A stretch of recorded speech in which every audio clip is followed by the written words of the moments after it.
dari hasil sensus ekonomi ini banyak sekali dapatkan informasi-informasi. Satu terkait dengan pemetaan perekonomian, sektor-sektor atau kategori-kategori mana sih yang kuat, yang tentunya nanti bisa ditawarkan untuk investasi ya.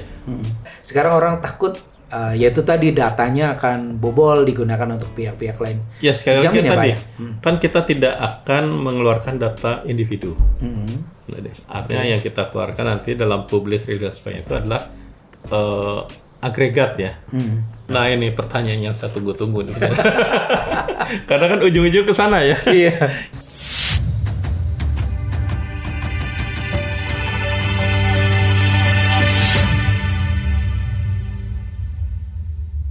Assalamualaikum warahmatullahi wabarakatuh. Waalaikumsalam warahmatullahi wabarakatuh. Halo pemirsa, ketemu lagi bersama dengan saya Riko di Sentral Arta Bertanya.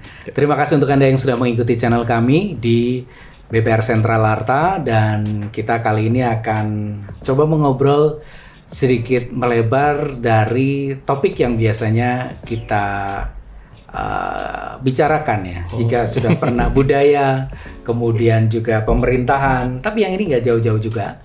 Riko pengen tahu ini tentang sensus ya. Sensus. Kalau bicara sensus pasti berkaitan dengan Badan Pusat Statistik atau BPS.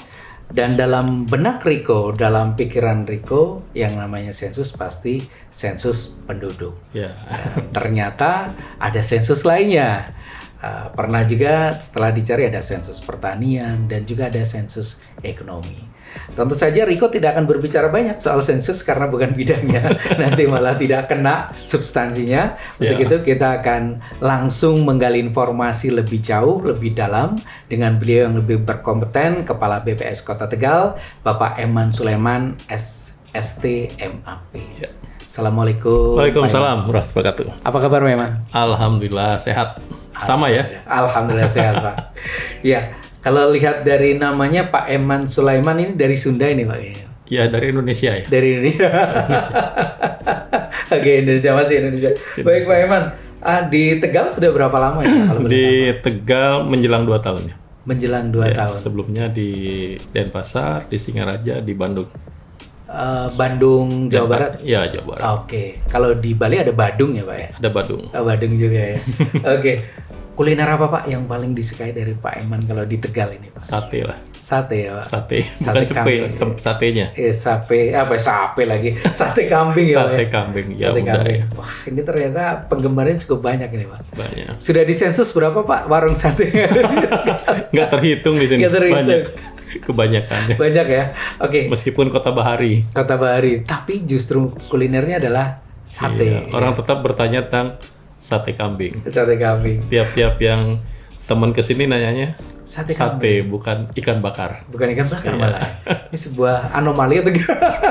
Ya, keanekaragaman lah. Keanekaragaman. Baik. Bapak, mungkin tadi yang sempat saya sampaikan bahwa sensus ternyata cukup beraneka ragam ya Pak. Ya, betul ya Pak? Sensus memang banyak selain sensus penduduk Pak. Oh ya, betul. Jadi gini, menurut Undang-Undang Nomor 16 Tahun 97, gitu, jadi tentang statistik, BPS itu diamanatkan untuk melaksanakan 3 kegiatan statistik dasar. Nah, statistik dasar itu meliputi sensus, itu salah satu sensus. Untuk tahun-tahun yang berakhiran 0, itu dilaksanakan sensus penduduk. Jadi mendata seluruh karakteristik penduduk di seluruh Indonesia ya. Maksudnya seperti 2010, Ya, 2010, 2020, nanti mungkin 2030, sebelumnya 1960, 70 gitu ya. Kemudian untuk tahun-tahun yang berakhiran 3, kemarin lah terakhir 2023, itu ada sensus sensus pertanian. Jadi 2023, 2013, dan seterusnya mundur. Nah, sekarang untuk tahun-tahun berakhiran 6, diamanatkan untuk melaksanakan sensus ekonomi. Jadi sensus ekonomi 2026. Ini yang kelima ya, setelah diawali dengan tahun 1986. 86 pertama ya Pak. Pertama 86. Jadi selain tentu kegiatan sensus dasar, kita juga melaksanakan kegiatan-kegiatan lain tentunya. Survei ya, survei di antara pelaksanaan sensus. Oke. Ya. Pak, itu tadi disebutkan mungkin perbedaannya dari tahun ya Pak, pengambilan tahunnya. Durasi waktunya sama berarti 10 tahun sekali? 10 tahun sekali. Oke, ada perbedaan lainnya mungkin Pak di dalam sensus-sensus ini? Ya, tentunya tadi yang di datanya. Kalau sensus penduduk berarti terkait dengan demografi pendudukan, informasi pendudukan, kemudian yang dihasilkan nanti indikator-indikator pendudukan, parameter-parameter pendudukan. Kemudian untuk sensus pertanian, data-data yang terkait dengan aktivitas pertanian, meliputi tanaman pangan, hortikultura, peternakan, kemudian perikanan, kehutanan, kelautan, perkebunan, dan juga jasa-jasa pertanian lainnya. Kemudian untuk sensus ekonomi ini, seluruh aktivitas ekonomi selain aktivitas pertanian. Ya, jadi pertanian sendiri ada sensusnya, selain aktivitas pertanian, dia sensus dalam sensus ekonomi. Sensus ekonomi. Ya, semua sektor ya. Kalau kami nyebutnya kategori, kalau masyarakat ini lebih kenalnya dengan sektor. Sektor perdagangan, sektor industri. Oke, Pak. Kenapa sih Pak sensus ekonomi terutama yang akan dilaksanakan 2026 ini Pak ya? Tahun depan berarti ini menjadi sangat penting untuk dilakukan. Ya, tentunya nanti dari hasil sensus ekonomi ini banyak sekali dapatkan informasi-informasi. Satu terkait dengan pemetaan perekonomian, sektor-sektor atau kategori-kategori mana sih yang kuat, yang tentunya nanti bisa ditawarkan untuk investasi ya. Kemudian juga kita juga akan mendapatkan informasi terkait dengan ekonomi digitalnya. Nah, sekarang udah banyak sekali ya ekonomi digital, kemudian juga ekonomi lingkungan gitu. Kemudian juga tentunya sampai sejauh mana sebenarnya peran serta atau kontribusi UMKM dalam perekonomian, karena sekarang sedang digiatkan ya kegiatan sektor-sektor UMKM. Nah, nanti juga bisa dihitung. Selain itu juga dari hasil sensus ekonomi diharapkan bisa memberikan insight sehingga pemerintah bisa mengambil kebijakan strategis terkait dengan kita mau kemana nih, arah kita mau kemana, kekuatan kita seperti apa, nanti dihasilkan dari sensus ekonomi. Termasuk juga nanti mengetahui struktur ya, struktur perekonomian secara nasional, apakah ada pergeseran apa tidak, karena kan biasanya pasti akan ada pergeseran. Paling tidak nanti kontribusinya yang akan bergeser. Biasanya tadinya sektor pertanian yang cukup dominan, mungkin sekarang sudah mulai turun. Kemudian sektor industri yang sudah sekarang udah mulai naik terus. Bahkan di beberapa tempat kan sudah berdiri kawasan ekonomi khusus, kemudian kawasan industri dan sebagainya. Itu yang tentunya akan menarik investasi untuk pengembangan usaha, termasuk saya juga akan membuka lapangan pekerjaan. Nah, informasinya lengkapnya nanti dari hasil ekonomi. Karena kan dari SE ini, saya sebut SE ya. SE ini kan pasti potret ekonomi terkini ya. Potret ekonomi terkini, jadi seperti itu. Pak, tadi sempat disampaikan Pak Eman bahwa salah satunya adalah UMKM, Pak.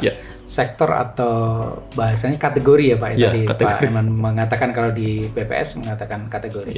Ini selain UMKM apa saja Pak? Mungkin nanti akan didata oleh teman-teman.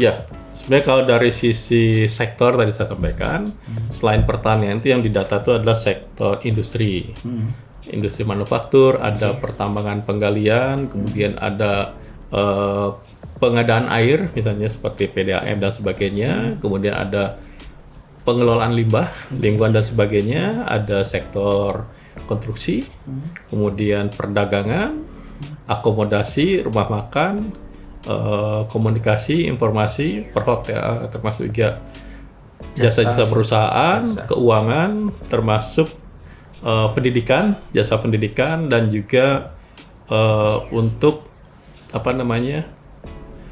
badan usaha internasional yang ada yang beroperasi. Jadi hampir seluruh sektor ya, kecuali tadi pertanian, kemudian sektor pemerintahan sudah jelas datanya ya, dan juga kegiatan-kegiatan yang barang dan bala jasa dihasilkan oleh rumah tangga.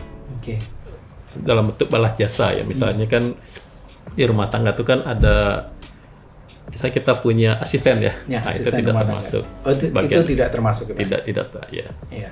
Berarti kalau di jumlah hampir berapa tuh Pak kurang lebih sektor yang akan nanti digarap ini? Kalau dari sisi jumlah sektornya ada 16. 16 ya? 16 sektor. Nanti tinggal dibagi-bagi Ya, nanti bidangnya kita masing-masing. nanti kita lihat yang mana sih yang dominan ya, dominan baik dari sisi jumlah ataupun dari sisi produksi dan sebagainya. Jadi berarti yang akan menjadi responden dari SE atau sensus ekonomi ini pelaku usaha besar, menengah, termasuk juga yang kecil. Nah itu nanti yang menjadi responden itu semuanya ya. Jadi tidak melihat skala usaha. Oke. Dia ada skala mikro, skala kecil, menengah, besar, semua menjadi responden. Baik itu dia perusahaan besar gitu ya, yang konglomerasi dan sebagainya, kawasan-kawasan ekonomi, termasuk juga yang mungkin biasa disebutnya sektor informal, non formal ya. Jadi pedagang kaki lima, kemudian pedagang keliling dan sebagainya. Tentu nanti akan ada berbagai pendekatan untuk dilakukan pendekatannya. Ada yang pendekatannya melalui rumah tangga. Oke.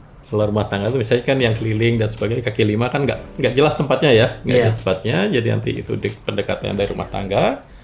Kalau yang usaha-usaha yang jelas menempati tempat usaha, nanti berarti pendekatan pendataannya melalui tempat usahanya. Ya mungkin termasuk ini nih, BPS Sentra Arta gitu. Nanti juga kita akan data juga gitu. Ya bisa pakai email mandiri atau mungkin kita kunjungi, nanti ada pilihan. Ada pilihannya. Pak, ini kan berarti khusus Kota Tegal ya Pak? Berarti sebenarnya kalau sensus ekonomi kan seluruh Indonesia ya. Kalau Pak Aiman berarti kan khusus Tegal untuk di Kota Tegalnya. Khusus Kota Tegal ini berapa jumlah untuk petugas sensusnya sendiri Pak nanti? Kita belum sampai ke sana ya. Nanti dari hasil, nah sekarang gini, saat ini kami sedang melaksanakan kegiatan persiapan salah satunya. Oke. Persiapan yang sedang berjalan itu adalah mulai bulan Agustus nanti. Bulan depan berarti? Ya, bulan depan ada namanya pemutahiran wilayah kerja. Oke. Jadi dalam pemutahiran wilayah kerja itu kami mencari, mengidentifikasi perkiraan jumlah usahanya dulu. Perkiraan jumlah usaha. Jadi wilayah kerja itu adalah ke-RT-an lah, sederhananya ke-RT-an. Jadi satu wilayah RT itu ada berapa, kami akan mengidentifikasi berapa jumlah usaha, berapa jumlah bangunan, termasuk juga bangunan usaha, termasuk usahanya, termasuk usahanya. Kita juga termasuk tadi mengidentifikasi, misalnya ada gerobak gitu ya, yang memang dia tidak dipindah-pindahkan, itu kan sebenarnya tempat usaha ya, artinya ada usaha. Nanti dari perkiraan jumlah usaha, nanti kita akan mendapatkan gambaran lebih konkret terkait kebutuhan petugas. Ya, meskipun selain persiapan tersebut juga kami melakukan scraping ya. Scraping dari Google Map usaha-usaha yang ada. Kalau dari scraping hampir 15.000 ya. Ditambah sumber-sumber data lain sekitar 10.000. Perkiraan sementara itu sekitar 25.000 usaha. Yang ada di Kota Tegal ya Pak? Ya. 25.000 kurang lebih ya Pak? Perkiraan ya. Itu dari scraping dan ada kami punya SBS, hasil bisnis register. Tapi kita akan lihat nanti hasil dari pemutahiran ini. Gitu. Pemutahiran. Biasanya untuk pemutahiran dilakukan oleh tim dari BPS sendiri Pak? Sebagai persiapan ya. Untuk persiapan itu ya Pak? Karena nanti dari hasil pemutahiran, kemudian tadi dari scraping, ada kita punya hasil bisnis register, itu akan dibuat release. Release perkiraan usaha yang ada di Kota Tegal yang akan dilaksanakan pendataan di tahun 2026. Berarti pelaksanaan seperti sensus ini tidak ujuk-ujuk gitu? Oh tidak. Prosesnya ternyata panjang sekali. Ya. Ini juga persiapan sebenarnya nih kegiatan ini. Podcast ini. Ya kan. Sosialisasi ya Pak. Kan disiarkan nanti ya, di posting. Ya kalau di posting kan tentunya nanti banyak yang masyarakat menjadi tahu gitu. Ya. Kalau untuk pelaksanaannya sendiri Pak di Indonesia, di Jawa Tengah atau di Tegal ini kan serempak ya Pak ya? Serempak. Nasional itu mulai tanggal berapa sudah ditentukan Pak? Ya, tanggal dan tahun 2026 ya? Tahunnya? Ya, tahun 2026 sensusnya akan dilaksanakan bulan Mei sampai dengan Juli. 3 bulan? Mei, Juni, Juli. Tapi ada tahapannya maksudnya. Selama bulan Mei kami akan menyebarkan email ke khususnya lagi adalah untuk perusahaan besar. Perusahaan besar. Jadi istilahnya nanti kita kirimkan email, bisa mengisi mandiri, secara mandiri. Artinya setelah diisi tinggal submit, kirim. Kemudian untuk usaha-usaha yang tidak mendapatkan email tadi, tidak mendapat blast email, akan dilakukan secara door to door. Door to door selama bulan Juni, Juli, 2 bulan. Ya, jadi kita akan door to door dari satu rumah ke rumah, dari satu bangunan ke bangunan. Baik kemudian, itu tempat tinggal maupun yang tempat usaha ataupun tadi roda-roda yang pedagang-pedagang kaki lima yang menetap ya, tidak pindah-pindah gitu. Kita akan data di lokasi dia berusahanya. Misalnya ada tukang tambal ban di pinggir jalan, ya kita juga akan data. Ada kalau yang keliling di rumahnya. Yang keliling di rumahnya. Yang pindah-pindah di rumahnya. Di rumahnya berarti. Ya, kalau yang netap di lokasi usahanya. Termasuk di pasar, di kawasan-kawasan perekonomian, di mall, ya semua nanti. Oke, Pak Iman, semakin menarik ini Pak. Kita nanti akan banyak bertanya lagi lebih dalam soal sensus ekonomi yang akan dilaksanakan, yang paling dekat adalah tahun 2026 ya, Pak. 2026. Kita break dulu. Boleh. Tetap di Sentral Harta Bertanya bersama Riko dan Pak Eman Sulaiman dari BPS Kota Tegal. Ya, silakan Pak. Ya.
Oke, masih di Sentral Harta Bertanya di channel YouTube BPR Sentral Harta bersama dengan saya Riko dan Kepala BPS Kota Tegal, Bapak Eman Sulaiman. Pak Eman, kita lanjutkan lagi Pak.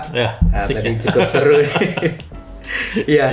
Tadi kan pelaksanaannya adalah di tahun 2026, bulan Mei sampai dengan bulan Juli. Kemudian data masuk semua, diolah dengan pasti diolah lah intinya. Rilis itu kira-kira bulan apa Pak? Perkiraan jadwal itu ya. Ya diharapkan akhir 2026 sudah ada gambarannya gitu ya. Sudah ada. Meskipun biasanya dalam bentuk laporan awal. Ya. Untuk publish 100% itu biasanya memakan waktu berapa bulan Pak dari BPS? Kalau tahun 2027 sudah bisa, sudah lengkap ya Pak. Kalau berkaca dari pelaksanaan sensus pertanian 2023, akhir 2023 udah ada laporan awal. Kemudian 2024 sudah laporan lengkap. Sudah mulai lengkap ya Pak. Mungkin seperti itu. Sehingga data itu bisa digunakan oleh pemerintah ya. Untuk bisa. Kemudian juga tadi untuk sensus kali ini pendataan sudah tidak menggunakan kuesioner ya, kertas itu. Jadi pengolahan itu otomatis. Kayak tadi misalnya untuk usaha-usaha yang kami kirimkan email, begitu mereka isi, kirim, submit, otomatis masuk ke server ya. Otomatis ke server. Apa bentuknya seperti Google Meet Google Form gitu? Google Form? Bukan. Nanti ada lah. Kemudian kalau yang untuk usaha-usaha yang tidak mendapatkan email tadi, kita datanya petugas nanti pakai HP. Ada aplikasi ya, aplikasi. Jadi wawancaranya ya udah sudah langsung diisi gitu. Kalau sudah submit, kirim udah masuk server kan. Jadi memasaknya lebih cepat ya Pak? Ya, lebih cepat. Makanya mungkin mudah-mudahan di akhir tahun itu sudah ada laporan awal. Gitu. Sudah ada laporan awal. Oke. Ini berarti kalau Kota Tegal sih lumayan ya Pak ya? Maksudnya di daerah perkotaan, kalau desa-desa benar-benar harus sampai door to door. Ya. Kalau orangnya nggak ketemu itu gimana ya Pak? Bisa gini, namanya sensus itu tidak boleh yang ketinggal. Tidak boleh ada yang tertinggal. Kalau yang tertinggal berarti nggak sensus sebenarnya. Namanya sensus, seluruh populasi harus terdata. Kalau ada yang ketinggalan, berarti sampling ya Pak. itu satu. Iya. Kemudian maksud kita kan relate panjang ya. Relatif panjang, mungkin baru di sensus ekonomi 2026 ini agak panjang. Biasanya tahun-tahun sebelumnya sensus cukup 1 bulan.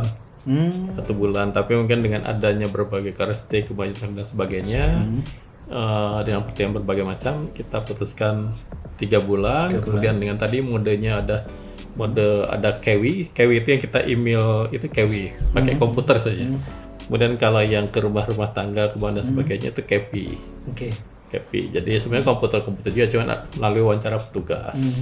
Nah, ini sampai terus semua petugas kita akan sampai ke pelosok ya. Semua bangunan lah gitu, semua bangunan, tempat tinggal maupun bukan tempat kita akan kunjungi dan kita akan melakukan pendataan. Kalau ada usahanya kita lanjutkan dengan pendataan usahanya. Oh gitu. Apa itu cukup terbantu dengan tadi Pak sebutnya scraping ya? Pakai Google. Kalau scraping itu kan kita untuk mendapatkan perkiraan jumlah usaha dulu ya. Paling tidak itu menjadi gambaran kami di BPS. Itu loh kita akan cek keberadaannya. Karena kan di scraping itu jelas ya, titik lokasinya ada dan sebagainya. Petugas kan tinggal memasukkan, kami bisa bikin ID-nya itu, masuk ke ID udah bisa langsung ke tempat lokasi tersebut untuk mencari usaha tersebut untuk melakukan pendataan. Tapi tetap nanti petugas itu akan bekerja sesuai dengan wilayah kerjanya. Ya wilayah kerjanya. Apakah di satu wilayah kerja tuh ada, kalau dia konsentrasi misalnya banyak, mungkin beban petugas misalnya sekitar 200 saja, 200 usaha. Ya kalau di satu lokasi itu, lokasi wilayah kerja ternyata ada perkiraannya 500 usaha, ya tentunya nanti akan lebih dari satu petugas. Contohnya misal mall gitu ya. Mall kan kalau di sini mungkin nggak begitu padat ya, tapi kalau tempat-tempat kota besar, hampir setiap lantai itu kan tenanya banyak ya. Kan banyak, tentu petugasnya akan lebih banyak. Ya meskipun di satu wilayah kerja. Karena saya dengar di BPS Provinsi Jawa Tengah ada aplikasi apa Pak namanya? Satria. Satria. Ya. Nah, apa itu Pak? Nah, Satria itu yang kita gunakan untuk menarik, men-scraping. Scraping itu tadi scraping, narik usaha-usaha yang ada di Google Map itu ya. Jadi dari sana kita tahu, tadi saya sebutkan di Kota Tegal ada sekitar 15 ribuan gitu. Kita tarik. Nah ini nanti jadi dasar salah satunya. Iya, Pak, ini ketika responden ya atau masyarakat didata oleh petugas dari BPS, tingkat kerahasiaannya bagaimana? Karena orang ini ya tentu kita jaga ya, karena kan BPS punya Undang-Undang 16 tahun 97 tentang statistik. Di sana akan menjaga kerahasiaan dari seluruh jawaban. Dan yang kami keluarkan nantinya agregat. Agregat. Jadi misalnya secara umum kontribusi sektor industri sekian persen terhadap ekonomi di suatu wilayah. Tidak nyebutin satu persatu, tidak menjadi data individu, nggak akan ada. Dan itu tentu kami pasti akan jaga kerahasiaannya. Bukan untuk disebarluaskan ya. Dan kalau memang nanti terjadi ada yang menyebarluaskan, ya kita juga bisa adakan hukum juga. Berarti untuk aturannya sudah cukup jelas ya di BPS. Dan kita juga sudah server kita sudah dijaga keamanannya. Ya tentu saja ini tidak lepas dari kekhawatiran masyarakat kan. Kadang takut Pak kalau didata, terutama omsetnya, omset dan aset gitu. Omset dan aset ini nanti larinya, mohon maaf nih Pak, semoga sih nggak denger ini Dirjen Pajak. Nggak maksudnya, nanti tanya, nanti saya kena pajaknya nih ketahuan, atau juga sekarang orang takut yaitu tadi datanya akan bobol digunakan untuk pihak-pihak lain. Ya sekali lagi tadi, kan kita tidak akan mengeluarkan data individu. Artinya yang kita keluarkan nanti dalam publish release itu adalah agregat ya. Agregat. Jadi jumlah tenaga kerja di sektor industri sekian, jumlah tenaga kerja sektor perdagangan sekian, jumlah nilai produksi sektor industri sekian. Tidak menyebutkan. Berarti sudah tidak ada nama si A, si B, si C gitu. Nggak ada. Itu dijamin kerahasiaannya. Dijamin kerahasiaannya. Baik Pak. Dan nanti juga petugas kita ada pengenal ya. Oke. Ciri-cirinya apa mungkin Pak nanti Ya, di nanti petugas biasanya? biasanya yang jelas kan ada surat tugas. Oke. Ada surat tugas, ada apa namanya? Seperti name tag gitu Ya, tanda pengenal yang kita lengkapi dengan barcode. Oke. Oh, ada barcode-nya. Ada barcode-nya. Jadi kalau misalnya didatangi petugas sensus, ya kalau ingin meyakinkan, silakan di scan barcode-nya. Oke. Apakah sama nggak dengan surat tugas yang dibawa? Oh. Ya, surat tugasnya juga tentu nanti sebelum ke lapangan akan ke wilayah dulu ya. Ya. Ke lurah, mungkin ke RT RW untuk diketahui. Ada seragam khusus Pak mungkin selain Kalau tahun-tahun sebelumnya, sensus sebelumnya itu setiap sensus tuh biasanya disediakan rompi ya. rompi. Cuman kami belum tahu apakah untuk sensus ekonomi 2026 di tengah efisiensi apa disediakan rompi apa tidak. Ya mudah-mudahan tersedia ya. Ya, intinya ada identitas khusus ya Pak sebagai penanda ya Pak ya. Ya, kalau bisa ada pakai topi, pakai rompi, kemudian tadi pengenal, surat tugas dan sebagainya. Sebagai pagar paling enggak ya supaya orang lebih percaya.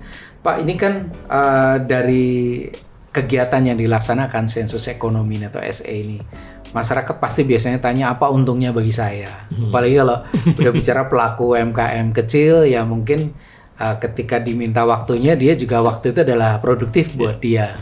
Apa sih untungnya buat mereka Pak? Tentunya kan nanti pemerintah akan mengambil kebijakan ya. Akan mengambil kebijakan strategis terkait dengan sektor-sektornya. Dengan data hasil SE yang dihasilkan, ternyata kebijakan yang harus diambil untuk memajukan sektor industri itu seperti ini. Oke. Apa namanya? Konstruksi harus seperti ini. Nah, tentu itu akan berpengaruh kepada kemajuan ekonomi pelaku usaha ya, tentunya. Selain itu juga pelaku usaha bisa memanfaatkan data yang ada. Ternyata misalnya pelaku usaha di Tegal nih gitu. Begitu bisa melihat laporan hasil SE Kota Tegal, ternyata kita punya peluang bisnis di sektor ini ya. Ternyata sektor industri di Kota Tegal maju ya, kita bisa ke sana. Ya, kan bentuk ekspansi usaha dan sebagainya bisa memanfaatkan dari sisi bisa memanfaatkan data yang dihasilkan dari SE itu untuk kepentingan usahanya termasuk untuk ekspansi. Oke. Pak, kalau boleh tahu data-data yang dirilis, berarti kalau SE 2016 ya Pak ya? Ya. Itu masyarakat bisa melihat di mana sih Pak sebetulnya? Bisa. Seberapa besar selama ini apakah ada di BPS sendiri untuk mengetahui ternyata data kami diakses sebanyak ini segala macam dan seberapa efektif data-data itu digunakan masyarakat? Ya, semua hasil sensus, hasil survei BPS itu pasti akan dirilis. Dirilisnya yang paling mudah itu adalah melalui website. Website jadi dari websitenya BPS. ya www.bps.go.id gitu. Oke. Nanti di sana ada dashboard khusus sensus ada. Oke. Di sana biasanya ada sensus BPS.go.id gitu ya. Itu bagian dari BPS.go.id juga ada dashboard sensus. Jadi kita ingin mendapatkan data terkait dengan sensus penduduk, klik aja nanti dashboard untuk sensus penduduk. Pertanian, klik dashboard untuk pertanian. Nanti per kabupaten kota ada. Masuk lagi lebih kecil bisa. Kemudian untuk ekonomi seperti itu juga. Sekali lagi data agregat ya, data agregat yang bisa dimanfaatkan oleh semuanya. Sebetulnya pemerintah ya Pak ya, bisa, masyarakat. Kemudian dunia usaha apalagi, termasuk masyarakat. Termasuk BPR Arta, Arta. Cuman masyarakat selama ini tidak banyak menggunakan itu gimana Pak? Dari pantauan Pak Eman sendiri. Banyak. Tiap bulan tuh banyak yang masuk ke ribuan ya, ribuan yang akses. Karena kan selain hasil sensus juga banyak produk-produk lain, publikasi misalnya, berita-berita resmi, kemudian inflasi mungkin ya Pak ya. Inflasi apalagi gitu. Rame sekarang lagi konsen ya pemerintah. Tiap bulan kami rilis ya. Tiap bulan kami rilis. Kemudian sekarang mungkin yang menjadi konsen juga terkait dengan ini. Kan kita pemerintah punya target pertumbuhan ekonomi 8% ya. 8% di 2029. Nah, ini tentunya berbekal dari SE ini pasti bisa diambil langkah-langkah strategis ya. Ternyata sektor ini harus dipacu nih. Untuk sektor mencapai ini lebih kuat dibandingkan sektor yang lain gitu. Berarti kan kebijakan di sektor yang kuat tuh lebih kuat lagi sehingga target yang diharapkan 8% di akhir 2029 ya, 2029 itu bisa akan tercapai. Tercapainya berdasarkan data gitu. Data. Ya. Baik. Datanya dari mana? Salah satunya adalah Dari sensus. ekonomi. Oke. Terima kasih Pak Eman, ini informasi yang luar biasa dan kita masih akan ngobrol lagi Pak, tapi kita break dulu. Oh iya, saya kira udah selesai nih. Satu segmen lagi, Siap. tetap di sini di BPR Sentral Arta dan kita masih di segmen Sentral Arta Bertanya bersama dengan saya, Riko dan Bapak Eman Sulaiman. Ya.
Masih di Sentral Arta Bertanya bersama dengan saya Riko dan Kepala BPS Kota Tegal Bapak Eman Sulaiman. Ya.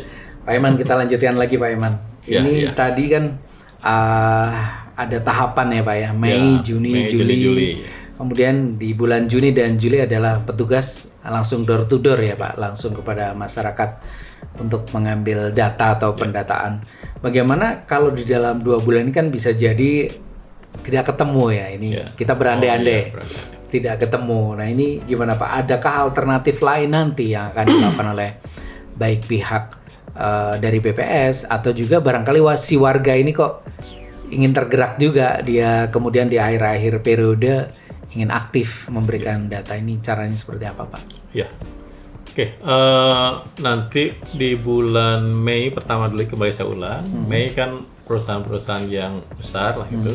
Kita pendatanya secara mandiri. Jadi kita blast email, pengisian secara mandiri melalui web dan sebagainya, submit, selesai. Yang kedua di bulan Juni dan Juli. Jadi waktunya cukup panjang nih. Nah ini sebenarnya salah satu yang tadi saya sampaikan. Tahun-tahun sebelumnya, untuk sensus sebelumnya 1 bulan ya. 1 bulan. Karena tadi dirasa ada masyarakat responden yang sulit ditemui dalam kurun waktu 1 bulan, mungkin itu salah satu dasar untuk memperpanjang. Harapannya tentu dalam jangka waktu 2 bulan itu ada ketemu lah, misalnya ketemu gitu ya.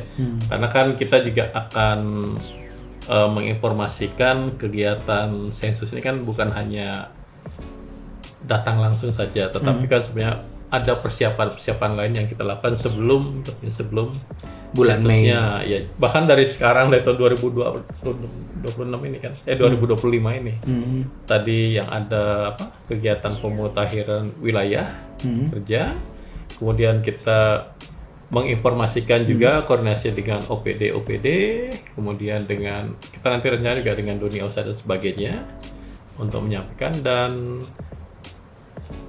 sudah mendekati hari-hari hanya mendekati lah, bukan berarti 1-2 hari sebelumnya. Artinya bulan-bulan sudah mendekati, tentu kita akan lebih intensif lagi untuk menselesaikan kegiatan sensus ekonomi sampai ke level kewilayahan terendah, RW, RT, gitu ya. Kelurahan, RW, RT kita akan lebih intensif sehingga masyarakat tahu gitu ya. Bahkan nanti diharapkan biasanya kita nanti akan koordinasi sampai petugas koordinasi di level terbawah. Nanti diharapkan juga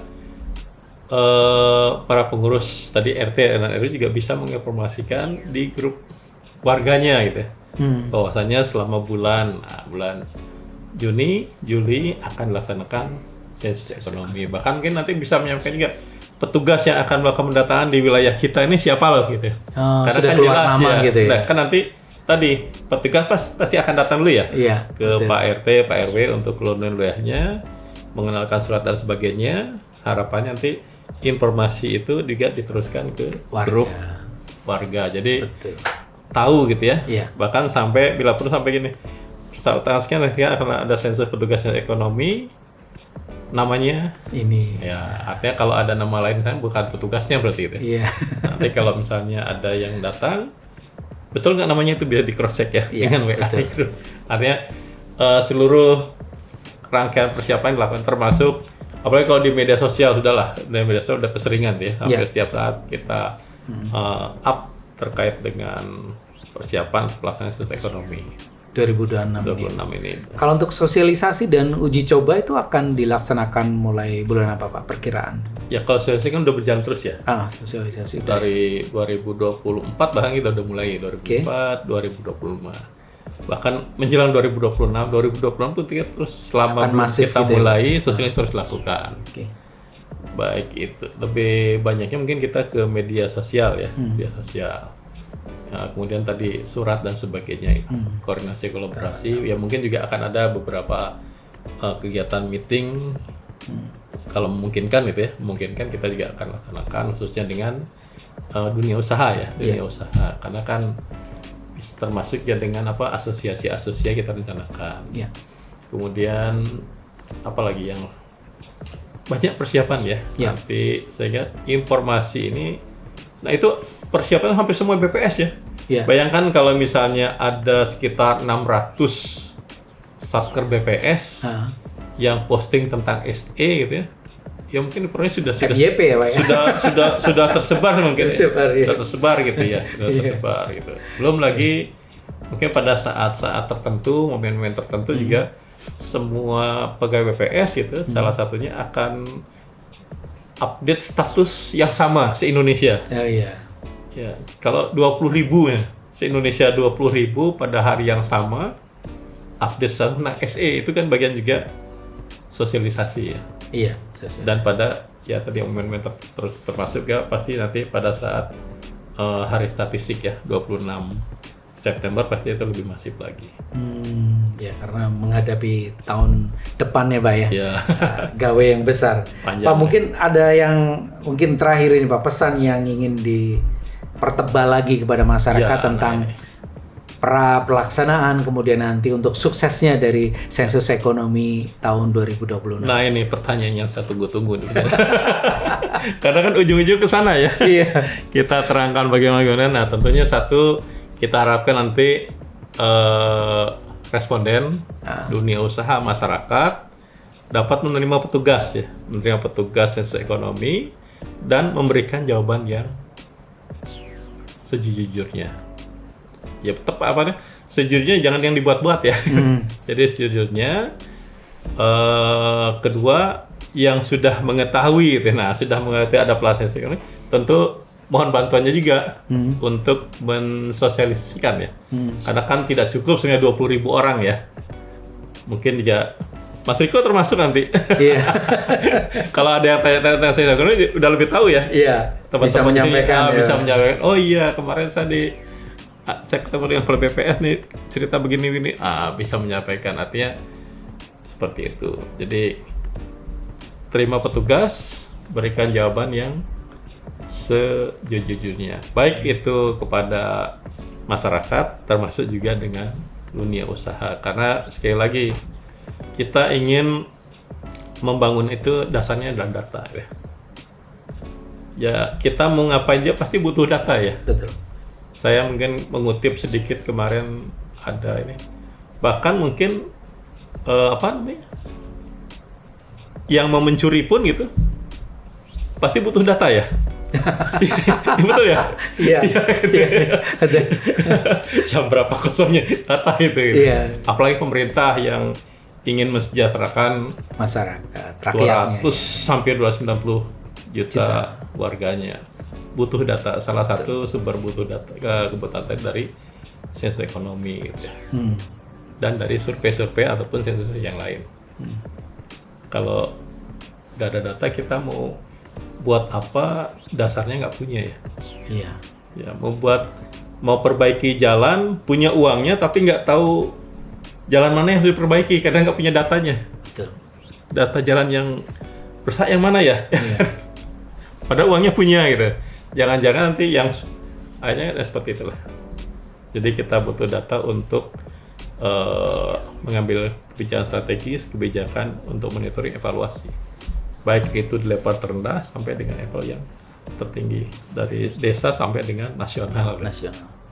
Semua harus berbasis dengan data, evidence based, kebijakan berbasis data. Oke. Termasuk yang mungkin di sini BPR Arta, sentra Arta kan, mau pengembangan usaha harus pakai data. Harus pakai data, nggak mungkin kan? Bangun kantor baru tanpa data. Nggak mungkin pakai ini ya, apa metode Delphi ya? Iya. Model filling. Semuanya berdasarkan data. Atau bahasa Jawa model kerentek gitu ya. Kerenteknya kemana ini? Bahaya kalau zaman sekarang. Oke Pak, terima kasih banyak Pak Eman Sulaiman ini sudah hadir. Sama-sama, Mas Riko atau Om Riko nih? Apa aja. Yang penting saya jujur deh sebenarnya kasih data. Baik, Pak Eman, terima kasih banyak. Ya. Ini kami dapat insight baru, dapat ilmu baru, dapat pengetahuan baru tentang sensus ekonomi 2026 yang akan dilaksanakan tahun depan, dan sedikit mungkin tentang BPS, Pak. Ini mungkin lain waktu kita ngobrol lagi ya, Pak. Boleh, tentang BPS dengan dan senang hati ya. Survei-survei yang dilakukan, Ya, atau juga nanti kalau pas ada berita menggembirakan inflasi Tegal turun drastis ini. Kita ada 200 survei setahun. Begitu ya. Tiap tahun. Yang paling tidak supaya data-data yang dikolek atau dihimpun oleh teman-teman BPS ini menjadi sesuatu yang berguna dan dapat dimanfaatkan. Karena saya percaya bahwa banyak orang di luaran masih belum melihat bahwa data-data ini adalah sebuah mata uang atau value yang sangat berharga sebetulnya. Bahkan kalau untuk pengembangan. bahasanya gini, data ini adalah oil baru. Ya, Lebih berharga bahkan daripada minyak betul. sekarang ini. Siapa yang pegang data Dia menguasai dunia ya. Kan gitu. Iya, buktinya kalau mau apa-apa nomor WA yang aktif gitu ya Pak. Itu kan data ya. Data itu. Medsos lainnya ke data. Ya, saya juga terima kasih nih Ya. pada BPR Sentra Arta ya, yang sudah sahabatnya berkolaborasi ya, mengundang BPS untuk menyampaikan salah satu program tahun 2026 sensus ekonomi ya. Jadi sekali lagi terima petugas kami, berikan jawaban yang sebenarnya, dan tentunya juga BPR Sentra Arta ya semoga semakin maju. Amin, terima kasih. Semakin maju dan semakin maju. Termasuk podcastnya ini. Terima kasih Bapak. Bukan hanya divisi perbankannya saja, tapi juga divisi apa namanya? Podcastnya bisa maju. Promosinya baik. Kami undang lagi Pak nanti untuk perkembangan lebih lanjut soal sensus ekonomi 2026. Sekali lagi sukses untuk sama-sama ya. Terima kasih banyak. Sehat selalu Bapak. Amin. Oke, pemirsa, hanya sampai di sini ngobrol kita bersama dengan Kepala BPS Kota Tegal Bapak Eman Sulaiman dan Mas Riko. Iya. Kita akan ketemu lagi di pokok bahasan lain yang mungkin akan semakin menarik, tambah menarik, dan semoga saja apa yang kita bahas hari ini bisa bermanfaat bagi kita bersama. Amin. Salam sehat selalu. Saya Riko. Assalamualaikum warahmatullahi wabarakatuh. Waalaikumsalam warahmatullahi wabarakatuh.